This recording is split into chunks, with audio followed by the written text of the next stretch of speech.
give yourself the experience to really feel the significance of what this moment actually entails.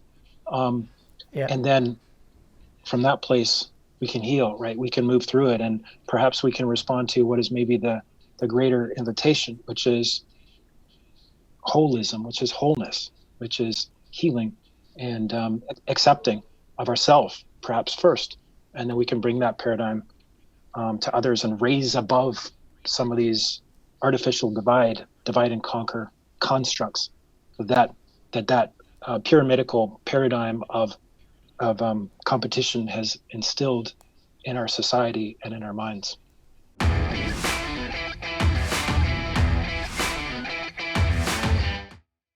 Okay, so we're here with Josh Del Sol from Take Back Your Power. First off, thanks for doing this with us, Josh. Yeah, my pleasure, Joe. Thanks for spreading the good word. That's it. That's all. All right. So obviously, with this coronavirus, there's been a lot of discussion around so many different aspects. I've been saying to people, I think this is like the first time I've heard, 50 million theories about what's going on.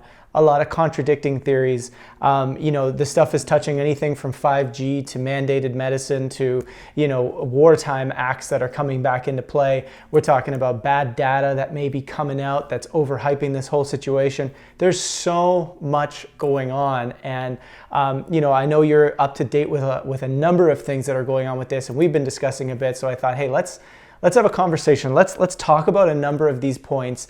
Get out the information as you put it before, let's put this out there as working hypothesis, whatever we're talking about, we're putting out the information that we've uncovered, that we've seen, nothing that we're going to talk about is going to be, oh, this is an absolute fact that this is, going on, unless, we do know that, right?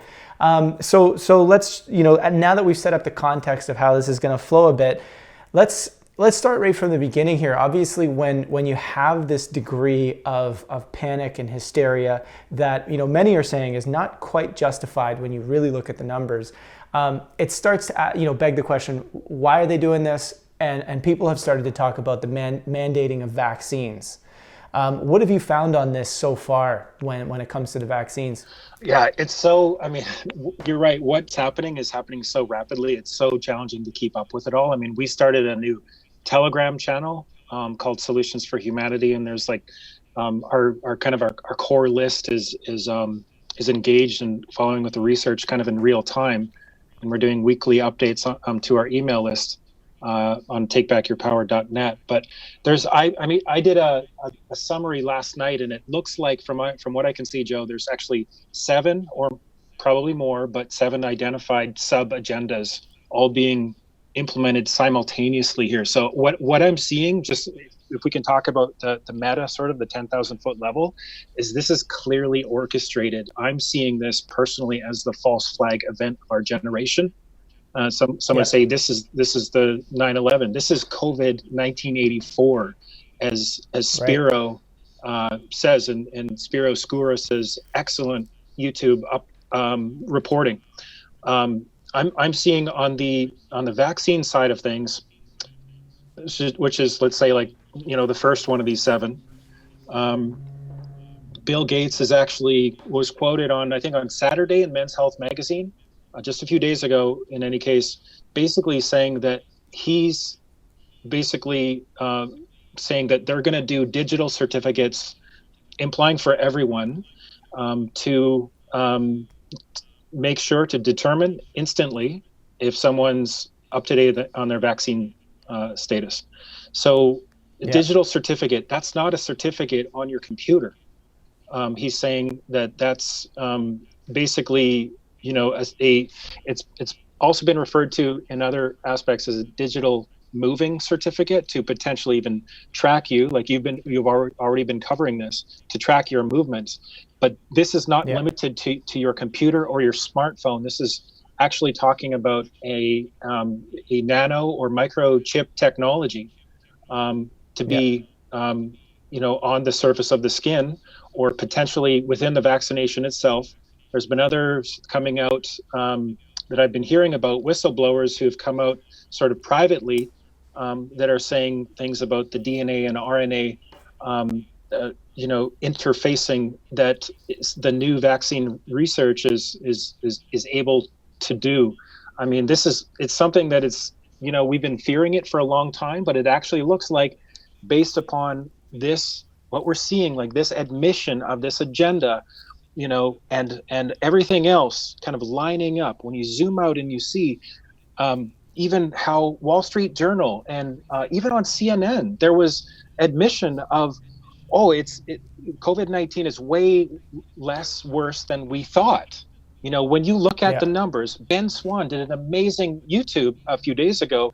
When you look at the numbers and see how the WHO skewed the data on COVID-19 and the percentages, the mortality percentages, it's completely skewed. So when you break down the data, Joe, and I've been posting about this on my personal Facebook, the amount of people that have actually died from COVID-19, number one, it's officially, what is it, 18,000?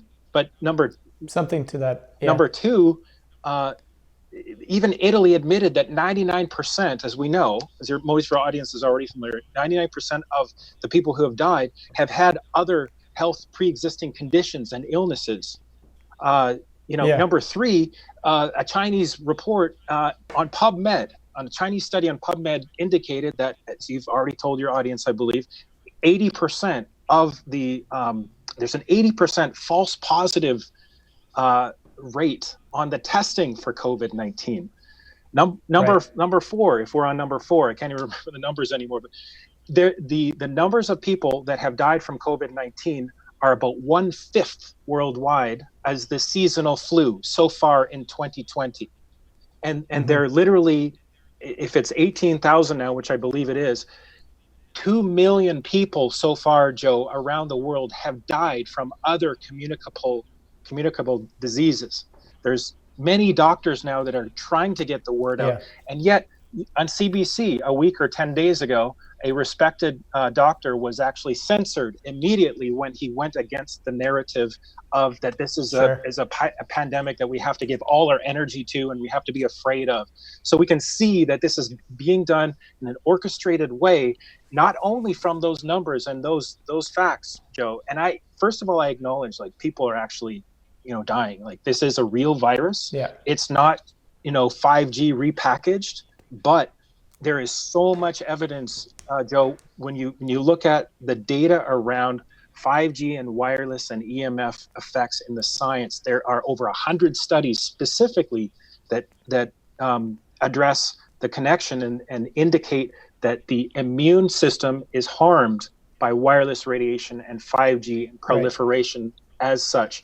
So you have to start to realize that, if the immune system is harmed specifically by wireless radiation, and if many, not all, but many of these areas in which the virus is really proliferating have recently upgraded to 5G, then it can be seen that probably has some sort of effect on the spreading of the virus to make people more susceptible. Their immune systems are being stressed. And it's not just 5G. We're not saying it's just EMF and 5G and wireless that's stressing people's immune systems, but this is part of the picture. And I believe, from my research, and there's been several very good compilations that are balanced reporting on this, Joe, that the science says that 5G does play a reasonably significant part in the spreading of coronavirus. It was not so with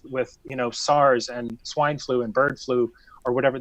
The level of exposure was not there yet for those previous, let's say, attempts to create a big bioweapon, right? So let's just talk about this. This, Francis Boyle, if your readers are probably familiar with him too, but if you're not, look him up. Francis Boyle, he's an expert in bioweapon technology, and so he has an excellent interview on Mercola.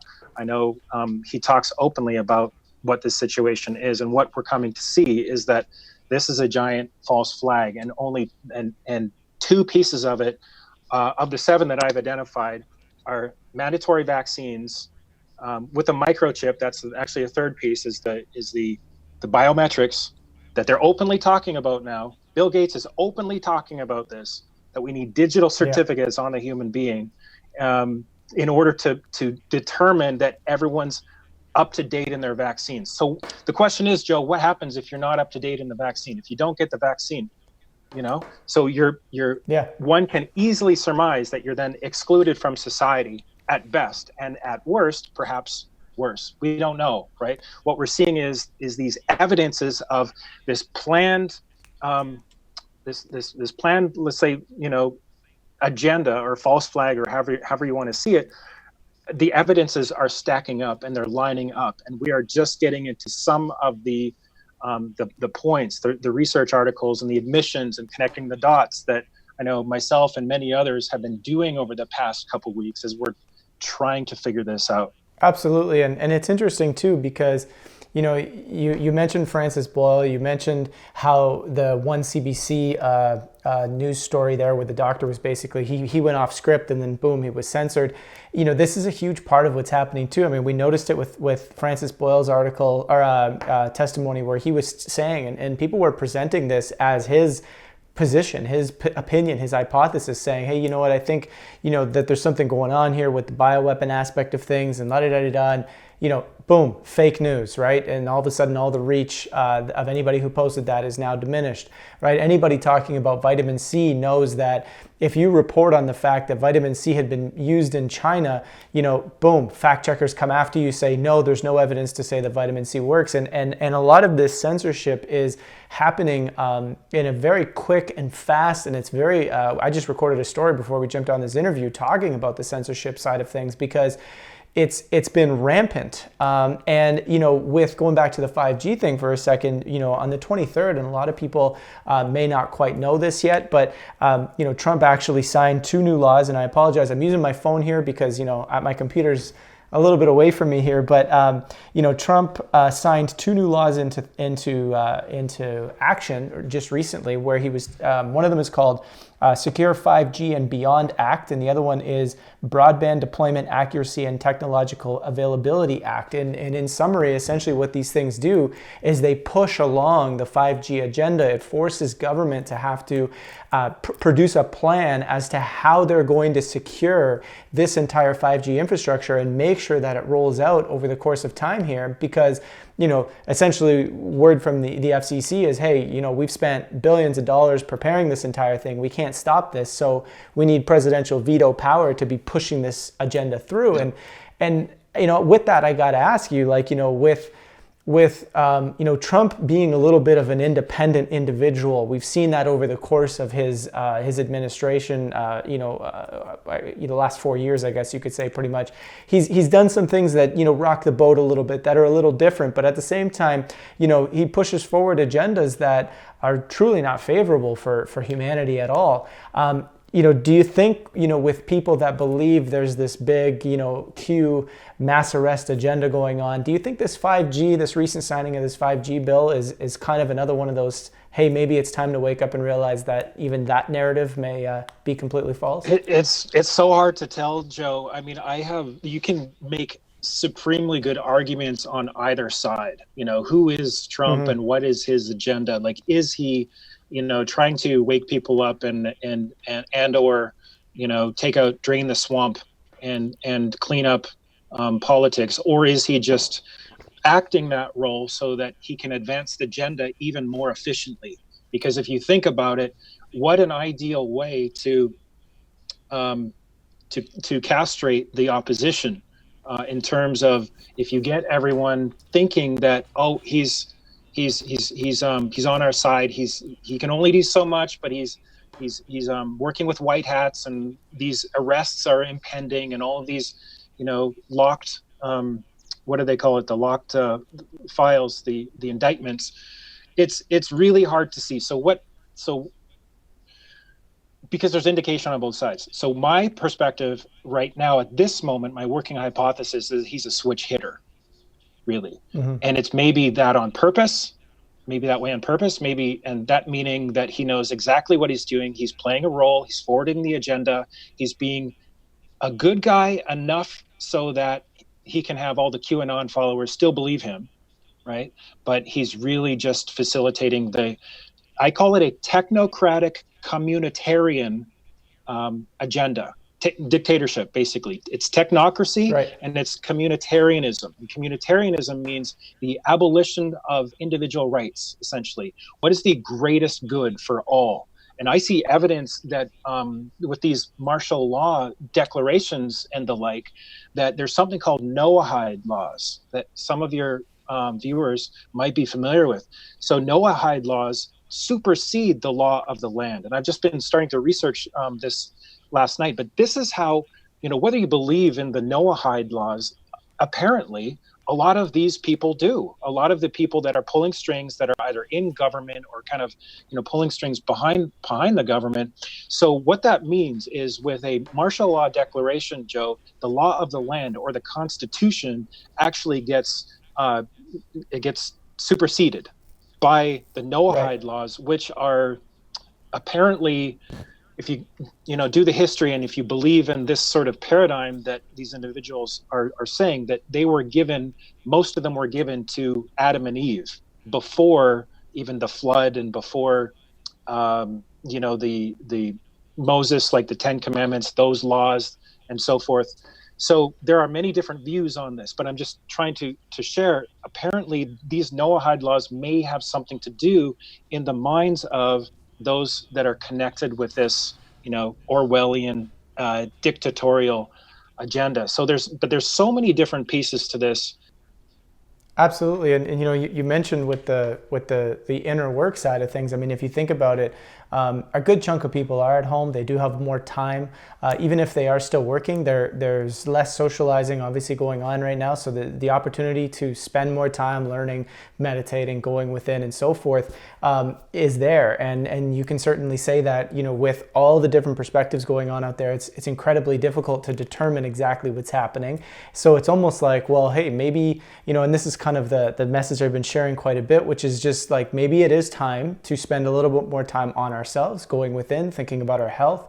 A lot of people who are panicked about getting sick with this virus, which, I mean, coronaviruses have existed for decades, and they do in fact harm people every single year. There's millions of people who get them, and there's lots of people who die from them. Some new Stanford scientists are coming out. I think just today there was an article written in the Wall Street Journal where they're talking about the fact that, hey guys, the death rate on this, like what we're seeing the World Health Organization put out, is not accurate, right? And so all this scaring that has come from the World Health Organization, the CDC, the media, has got people interested in their own health. Wait a minute, am I healthy? Am I taking care of my immune system? Am I doing these things? And of course, this isn't everybody, but it's a good chunk of people who are now thinking about this. There's a good positive moment. And then, like you said too, with the reflecting back, I mean, whether we know entirely all the details that are going on, we can see that a lot of actions are being taken that are very aggressive. They're very aggressive towards people, and they do pose agendas that we unfortunately, obviously we wouldn't want to see happen, and we got to talk about them, and that's why we're doing this today. And I kind of just want to end it off before we go to the next question here, just with this idea that it's like people will look at this whole situation, and they try and pick one or the other. Either I just stay and meditate the whole time, or I look at the information. And the reality of the situation is, if you look at the totality of a human being, our experience here, we have all these tools: the mind, the body, the spirit, the connection. We have all these tools to utilize them, not to pick one and stick with that one. Or, you know what I'm saying? We're here to engage with our experience. We're here to engage with the world we're collectively creating. And that means staying level-headed in a space of peace, and then discerning the information that's out there, and then utilizing that to help us ask big questions about what we're doing here and what we want to do. But let's get into this a little bit further, because you mentioned the mandating of vaccines, which led to some of the ID discussion, right? Where there's this potentially new digital ID going on. That then led to, and this is interesting, and let's talk about this, because it's there was an initial proposed bill in Senate there that was including this digital currency, so a digital dollar in the US, and a digital wallet. Now, before they did the final draft of it, they removed that portion, but media had already reported on it. What are your thoughts on some of that there, regardless of where it's at within the bill, not within the bill? It seems to be on their minds. I think it's shocking to see that the intention is there, that they would want to fast track a bill that says the words digital ID connected to an item or a physical person or something like that, something along those words, a physical um, something or other. But it's shocking that would even be put forward. And to me, it's not like we can just say, oh, well, that was removed from that bill and then have a false sense of security. That's obviously part of the agenda. It's so clear to me that it's part of the agenda, and it's so clear, Joe, that they're trying to do this as quickly as possible. I mean, these are it's so hard to keep up because these stories change by the hour. Even just yesterday, when that story first came out about the U.S. digital currency being created by the Federal Reserve. So these are the criminals that have been basically, harming everyone for the past 100 years, since 1913. Since that Federal Reserve Act was passed, December 23rd, when the majority of elected reps or politicians had gone home for Christmas, they passed the Federal Reserve Act, and then it was really fully enacted 20 years later by FDR, as far as my understanding. But we know this to be a criminal cabal, this Federal Reserve, and it's public-private partnership, you could say, in that it's not technically the U.S. government. It's the bankers are above the U.S. government. They use it, and so forth. So, I mean, I don't need to go into the details there, but I just want it to be clear that whatever you feel about cryptocurrency, and I personally am not a fan of it in general because of how it can be, that agenda can be manipulated to be part of the biometric agenda, right? Regardless of how you feel about cryptocurrency, this is incredibly significant that the Federal Reserve now is saying, well, we want to create a new currency, digital currency, and with the expressed intention has already been put out forward. People, it's already made common knowledge that they want to link it to biometrics. So, and so that links to, and John Rappaport was talking about this a couple of weeks ago, and nomorefakenews.com, talking about that is where really 5G and the mandatory vaccine agenda come in, is with the biometrics. So in other words, having, the requirement of a chip, whether it's a nanotechnology delivered by a vaccine, or whether it's something like on the MIT website, like a little tiny dot that goes on your skin. I would just encourage everyone to do your own research on this. Look at that quote of Bill Gates, and we have on our Telegram research channel, we have another one of him on a Reddit thread in which he's being asked. Let me see if I can find it here, because the quote is so telling, just so people don't have to look it up. But he's being asked about Real ID 2020, similarly to his Men's Health magazine. And here's that actual quote in Men's Health from a few days ago. Eventually, we will have some digital certificates to show who has recovered or been tested recently, or when we have a vaccine, who has received it.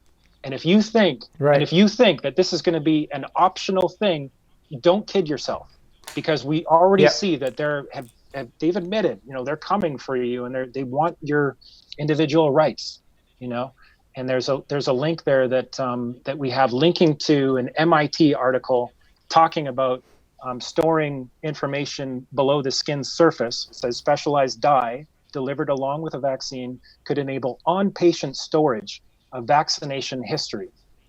And in the Reddit thread, which is separate to the Men's Health magazine, I can't find that in front of me right now, but he has an interaction with a number of people, and it's so telling that one of the first comments below his comment is, if you check out that website, id2020.org, the commenter said, that's the scariest shit I've ever seen, or that's the scariest website I've ever seen. So yeah, we really need to see that it's not really a theory anymore, and this isn't all happening by accident. You can see it's like one thing after the other, and the push for 5G and deployment of schools, from the first day of lockdown, there's apparently all of these schools, not just in the States, but around the world, that are being, having mysterious technology being deployed by vans and some companies that are actually, according to a whistleblower, they've been instructed to pose as disinfectant companies. They're disinfecting the school of coronavirus. Meanwhile, they're deploying, and it's not just one van. It's usually multiple. So we put the word out on takebackyourpower.net. We did an article on this saying, this is our working hypothesis. This is what the whistleblower said. Is this happening in your neighborhood? And there's hundreds of comments now on that page, on our site, and on these various YouTube videos and other pages. And even Robert Kennedy Jr. And Children's Self-Defense put out an article saying that, why is Gavin Newsom, California governor, saying we need to fast track deployment of wireless for schools, of wireless infrastructure for schools? And the reason is that it's being done in the name of, again, just we need more bandwidth for, people at home, whether it's they're working or whether it's the kids who are learning. So yeah, I would call this, Joe, honestly, this is a coup attempt. That's just how I'm seeing it. And people that know me know that I'm reserved, right? I'm not saying I'm not saying like 5G is or coronavirus is caused by 5G and coronavirus doesn't exist and all this stuff with 60 gigahertz. That some researchers are saying that might be true, but I really, like, my intention and my modus operandi is to really look at the facts and get solid on what I'm saying before I put it out there. So right. This shift to working hypothesis and just opening it up is something that's really new for me, and I'm not comfortable saying something that I don't have confidence in. I'm confident in saying that from what I can see, this is a coup attempt by globalists worldwide happening right now. Mm-hmm. Yeah, and it's interesting too because I look at the work we've done over the past 10 years. I look at the work you've done over the past while. I look at the work that so many other people in this space have done, and I think to myself, like, you remember 9/11, and 9/11 happened. People died. Buildings did fall down. Like these things did happen, right? Much like there's a virus right now that is infecting some people. Now, is everyone dying because of the virus? I don't know. Is the virus more dangerous than the flu? It doesn't seem like it, but I don't know, right? These is what we're seeing at the moment. And so when the term false flag comes up, it's like, go back to 9/11, right? A lot of rights and freedoms, a lot of acts and bills were put forth that took away, the ability for people to do certain things, and that gave great power to, organizations and governments to be able to spy on people, to be able to arrest people at any time, to be able to increase security almost exponentially all around the world and, within airports and everything. And we had this culture of fear and worry and fight and war and attack and terrorism. Mm-hmm. And over the course of time, you would think that, if these were real threats, that our world would be safer, that we'd be happier, that we'd be healthier, that we would be thriving more, and that everything would be great. Unfortunately, none of those things have increased over the last 20 years. In fact, they've all gone down. Mm-hmm. We are less happy. We are, less ability to thrive, both financially, with our health, everything like that, right? Things have only gotten worse. You got to start looking at this and saying, that's what happened after 9/11.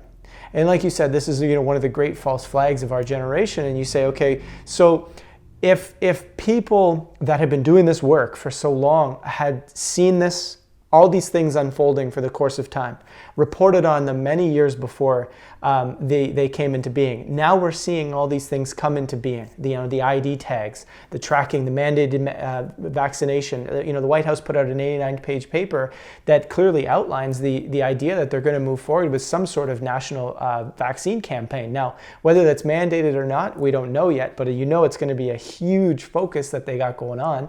So there's been so much talk of all of these things over the course of time, and they've all come true for the most part, with the exception of a few things here and there that might have been a little out there.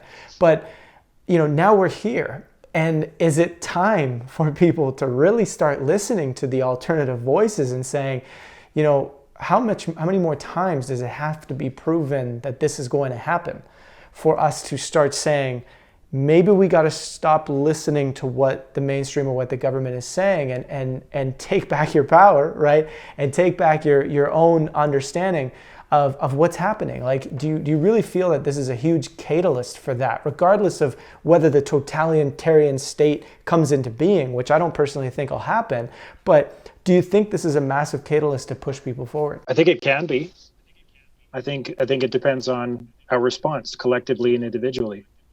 You know, I have a respect for a guy named Tom Montauk is his pseudonym, and I used to be on a forum with him years ago, and look him up on YouTube, Montalk. He had a saying on his forum, a quote, a footer that says, "I control my response, and therein lies my freedom." So I control my response. So right now it's being put. It's the ball is in our court. You know, the you could say the cabal has put forward their agenda. They've served the ball to us, and it's up to us on what we do with it. It's up to us on how we respond. It's up to us on whether we have the courage to question both the control mechanism, both externally and internally, right? And externally might be an example of, and people within the press, within government, like everybody, there's a contingent that's waking up right now. So not everyone within the government and within these corporations and the press is bad. Okay. So I just want to highlight that. Let's talk about the external for a second, and positive signs like that good things are happening, that people are waking up. There's, see if I can find this. Okay. On Wall Street Journal, find the things where there's people speaking out, and then expand those within your sphere of influence, whether it's to your friends or whether it's to your neighbors or whatever. Wall Street Journal yesterday, March 24th, is the coronavirus as deadly as they say? Current estimates about the COVID-19 fatality rate may be too high by orders of magnitude. Right. Okay. And that other video, which I mentioned, is Ben Swan. Look it up. It's called Truth: Seasonal Flu Twice as Deadly as Coronavirus. It's from March 18. So he says, he breaks down what we talked about earlier, Joe, the WHO's disinformational statistics. So that is false information. People, this whole, fake news thing. The WHO, their stats are fake news. When you actually look at that video, he breaks it down how and why that is. And in his words, he says, according to that research and according to others, he says it's estimated that right now 500,000 people in the United States probably have the coronavirus. The problem is that most people who have it won't even know that they have it. The symptoms will not be that severe. Most people, when they get the flu, they know they have the flu, but they don't go and seek medical attention for it because most people don't need that. So he says that this statistics, unbiased, when you look at them, distill them down, say that the seasonal flu is twice as deadly as the coronavirus. So are people dying? Yes. Are some hospitals overloaded? Yes. Especially internationally, especially in Italy, right? So there is something happening. So find those. This is why we started this Telegram channel. But find those pieces of news that really expand your mind and light your imagination about, wow, something really big is happening. There's a big cover up. Why is that? Why are they censoring people who bring up a perspective, who are really well respected, but they bring up a perspective that's different than the official narrative? Find those pieces of information, those stories that are coming through and that you are helping to bring forward, Joe. You're doing amazing work with that, and just expand those, and on the inside, the additional, the equally important side of this equation is, like you say, the inside, right? I was telling you earlier that I haven't had the chance, or I haven't made it a priority to go into nature for several weeks to really just, get connected. Intentional prayer, getting in nature, that kind of thing is one of the favorite things that I do for my soul, right? To show up in the world. And I've been caught in this sort of obsession to find out what's going on. Put me out of balance, but I had a chance to do that this morning, and it's so necessary that we take time to reflect, that we have periods of time maybe that we're engaging with the world, but then we say, give ourselves boundaries. We say, that's it, cut yourself off, go do what is important for you, for your family, for your loved ones, for your soul. Pray, meditate, reflect, read. I've been doing Sudoku puzzles for the first time ever. That's it. That's all. And but that internal reflection piece, and then go where your soul leads you. And the words that I would like, the words that I use are, you know, a prayerful mantra, something like, I choose to serve the cause of life in my sovereignty. And so that's something Yeah. that for me, it's like a mantra. Like I'll say it 5 or 7 or 9 times in the morning. I choose to serve the cause of life in my sovereignty. In my sovereignty, I choose to serve the cause of life. And so it builds upon itself. So if we can have those things that we can really at our soul level, like hang on to, and then from that point, then we can connect. We can, filter the information and process it and respond, and also find others locally, bring this information and connect with others, not even just about this, but just in a real way. Like, take this as a cue, if your eyeballs are hurting, Yeah. like myself, sometimes literally my eyeballs are hurting, and some of my teammates is like, is this coronavirus? Why do we have sore eyeballs? But maybe from a higher level, maybe that's like too much screen time. Got to dial back, Yeah, for sure. and to reflect inwards, and to just really, be reminded of what matters. So I believe like we will make it through this. But I believe that saying no to what we don't want, and strategically, resolving that we're not going to just take this agenda, right? We're not going to, we're not going to also run away, but we're going to transform it.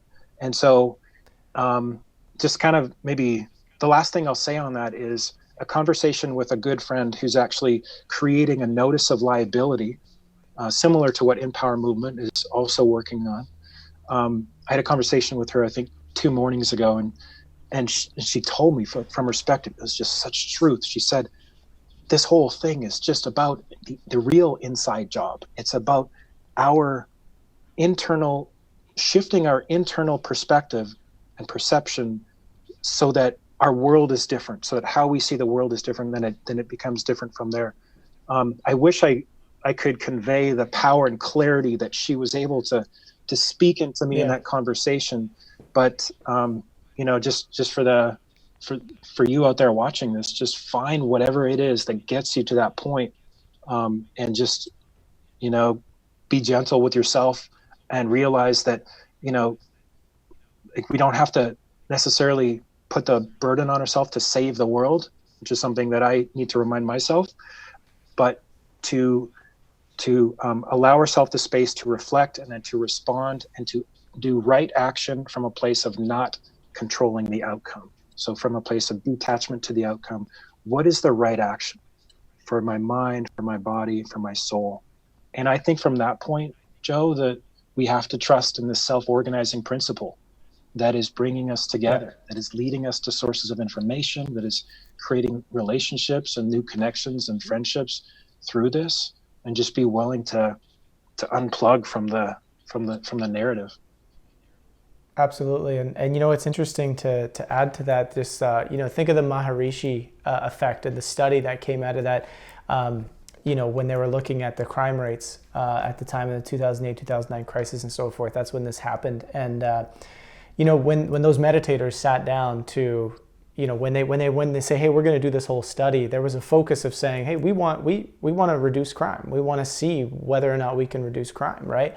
And so that was a focus, and they recognized that by being able to see what's going on in the world, understanding it, and then intentionally acting on how they want to shift that. And this is important because, again, sometimes people are saying, well, just ignore all the information, just focus on meditating on peace and everything will be fine. And it's like, sure, but you don't really know what you're trying to affect within your reality entirely, right? And this is kind of why I think this is such an important thing that's going on right now, is every day we wake up and we engage within the systems and infrastructures around us. And that engagement is part of why we're here in this physical body. If we weren't supposed to be having a physical experience, you would be in another dimension and another planet that has no physical body, where you can just, intend all day long. And that's a beautiful experience. There's nothing wrong with that. But this here is a physical experience that slowly manifests, that we create with our intentions and our physical actions and so forth. So our engagement in this is not just, mentally or spiritually trying to shift our reality, but it's also in the actions we take and how we choose to engage within that. And I think the way you summed a lot of that up was perfect, because, a lot of people are thinking about, what can I do right now? What is important? Should I just be kind of playing games and just kind of passing some of the time and all that sort of stuff? And, I'll just share that I personally don't feel that we're headed towards a totalitarian state. I know that that's what the agendas look like, but what I feel though is that people are going, this is going to be a catalyst to help people question. And yes, we do have to make the choices, we do have to choose, but I guess I'm optimistic about it. Other quick thing, and this is, I haven't had a chance to share this with you yet, but you said this earlier, and I think it's an important point. I was speaking with a guy who is actually from Italy, but he's been in the North America area for a long time, the past maybe like 10 years or so, and he had called back home to all of his relatives and so forth. He has an aunt who is the head of one of the hospitals over there, and they're dealing with a lot of this situation. And I was talking with him, and I'm like, how intense is it there? Like, from talking with your family.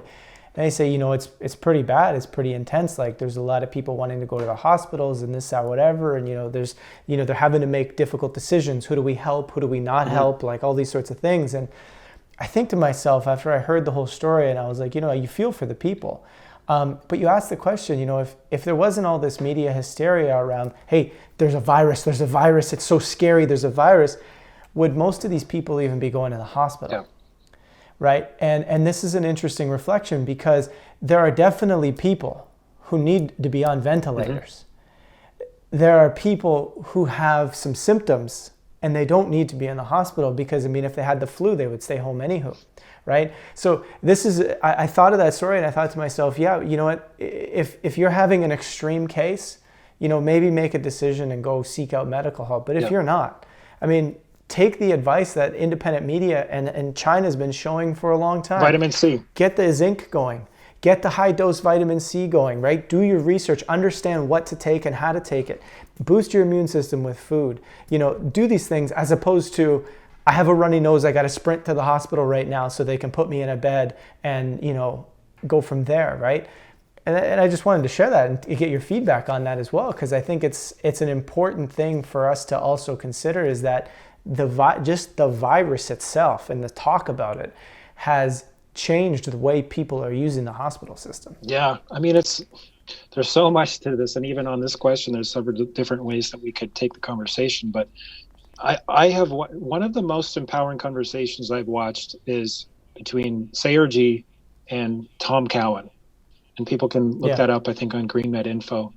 And Tom starts talking about the power of our paradigm, really, and he also has another video on 5G and its relation here to the bigger picture, which I recommend as well, 5G and coronavirus. But in that video, he's talking about, first of all, he's a Rudolf Steiner student, life for a long time, and so it shifts your paradigm when you start to see we don't have reason really to be afraid of the outside, of the external. Like, we're being told that we do. But really, do we really question that? Question the whole, what is a virus even? There's some brilliant minds that even are saying, look, at the fundamental basics of it, we don't really even know what a virus is. Is it a living organism? Is it a program? Is it a matrix construct? Is it an aspect of our own consciousness? Like, arguments could be made, like even that simple thing, right? So you would think that if we would know, but maybe there's a purpose why we don't know. Maybe there's a mystery to kind of resolve and solve, that eventually in the process of doing so, it reflects us back to ourselves enough so that we can be more empowered to not be in fear, and to thus be less likely to contract and to experience the effect of this program, of this construct, of this virus, right? So, but in that conversation, one of the things that stuck with me, he said, there's a reason why, for example, Florence Nightingale was able to go into a highly contagious, environment and not get sick. There's a reason why healers and doctors who aren't afraid, they're not in fear, they're on purpose, they're living on purpose, right? They're not Yeah. contracting these viruses, however you see that. So, yeah, I don't know if that answers your question, Joe, but it really is an opportunity for a paradigm shift. I posted I posted last night on our Solutions for Humanity that we're just being reminded of wisdom at this time, and it's so imperative that whatever lineages, whatever traditions, whatever spiritual perspective that you have, to go back into it and to really connect. And for me, I connect really solidly in the original teachings of Yeshua or Jesus or Christ, the original way before it became a religion. So there's something called the Book of Thomas, where he says, let him who seeks continue seeking until he finds. When he finds, he will become troubled. When he becomes troubled, he will be astonished, and he will then rule over the all. So obviously there's a lot wrapped up into that. It's not a religious idea. It's this mystical process of we are the light, right? We have to integrate and be willing to examine the shadow in ourselves, in the world, right? As outside, so inside, right? I mean, some people say that that's an occult saying, as above, so below, or whatever, but I mean, there's truth in it. So just go with me if you're, from that perspective. But seek until you find, and then you become troubled. So we're in the troubled area right now, overwhelmed, troubled, bewildered. But when we become troubled, we will be astonished at, perhaps we're astonished at a truer, a higher identity, or the power we actually have. And then we'll, it says rule over the all. So interpret that how you will. But I think that's the invitation here. Myself personally, you said you're an optimist. I think I am too, but I have parts of me that are kind of freaking out as I get into this. How are we going to solve this problem? What's the logical pathway? And maybe logic can't contain the fullness of the answer. Well, and I think logic is a piece to the puzzle, right? And I think the more we maintain clarity, so if we can maintain a state within ourselves of peace, and I talk about this a lot in the CU protocol for those that haven't watched that yet, but if we maintain a state of peace within ourselves and we in essence, we allow the full totality of our being, the mind, the intuition, which people call the gut feelings and so forth, we allow it to coalesce and really create a very clear understanding of what's happening within our world. The moment one of those things is off kilter or so forth, you start to allow the mind and those programs to kind of take over and really start to push us down into fear and down into different ideas, and it becomes less clear. We also fight logically to figure out stuff that our intuition might also be telling us, hey, you're on the right track with this one. Stay with, what I'm saying? And so that state of being within ourselves is very important. And I think it's with that's why they go hand in hand, right?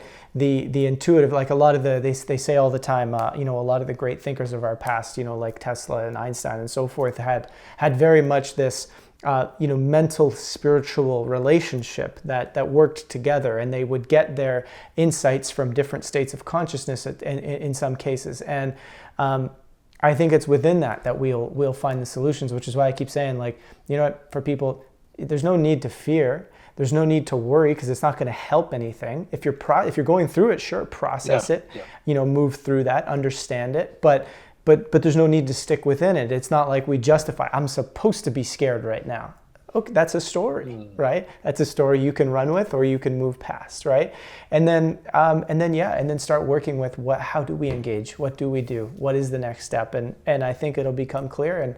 And again, people are going to probably say, Joe, you sound like a lunatic saying that stuff. But at the same time, I just think time and time again, that is the clarity that always comes through. And all of the decisions that we make out of fear, out of panic, out of listening to government and so forth, which in a lot of cases, right, their paradigm is we got to go to war with things. We're all fighting for one another. It's competition. We're all this. So if that's their paradigm, that's how it's going to be created, right? And so that's what we're here to shift. That's what we're here to start changing, is that paradigm, as you said, right? We're shifting the way we think, and it's going to start with the people. And that's where I get excited. Yeah, no, absolutely. And there's something to really feeling like the overwhelm or the sadness or the Right. shadow, like really, if it's constant there as a chronic thing, and we're too busy to actually acknowledge and feel and even honor it, then it's going to remain constantly there, right? But there's something, many Right. many healing modalities say this, that in order to heal through something, you have to submit yourself to it in some capacity. So for example, in the movie V for Vendetta, right? Remember that scene? 2 movies right now for everyone. V for Vendetta, okay, and Serenity. V for Vendetta, Serenity. Everyone go watch those in your off time, please, and share them. But in that movie, there's a scene where Evie, Natalie Portman character, realizes that extent of the harm that the agenda has done to her life. Yeah. They killed her parents, right? And then she says, I need some air. I can't process this. And then she goes, and many of you know what exactly I'm talking about from that movie. It's a powerful scene. She goes, the guy with the mask, he takes her up to the roof, and it's raining, and he says, give yourself to this moment. Give yourself to this realization, that you may otherwise want to push away. That realization that facing and accepting the sadness and the shadow can really give you. And then she has the experience with the water, God is in the rain and so forth. It's a powerful thing. There's several powerful things in there. So I just want to just end with that. Like, give yourself the experience to really feel the significance of what this moment actually entails. And then from that place, we can heal, right? We can move through it, and perhaps we can respond to what is maybe the greater invitation, which is holism, which is wholeness, which is healing, and accepting of ourselves, perhaps first, and then we can bring that paradigm to others and raise above some of these artificial divide and conquer constructs that pyramidical paradigm of competition has instilled in our society and in our minds. Absolutely, and that's probably one of the most powerful things that we can recognize right now is those paradigms, right? Regardless of where this thing comes from and what's going on, those are the paradigms that will create a shift in the way we operate within our world. Josh, thanks so much for doing this today. Why don't you let everybody know where they can check out more of your work and stay in touch with what you got going on? Yeah, definitely. Well, there's three things. Takebackyourpower.net. You can subscribe and join our email list. We have a large email address list following the summit, the 5G summit that me and Sayer did last year. So that's takebackyourpower.net. And we're doing a weekly newsletter and updates on that. Transitioning to a new site very shortly that I'm very excited about, but we will be letting everyone know. Second is the 5gsummit.com, the 5gsummit.com. Joe, you're a speaker in that. 39 other amazing, independent world leaders and independent thinkers and PhDs talking about the harmful aspect of 5G. That relaunches June 1st. So that's the5gsummit.com. And the third is our Telegram channel right now. As we're building a new community platform, we are, as mentioned, posting all research in real time as we connect these dots on t.me/SOL,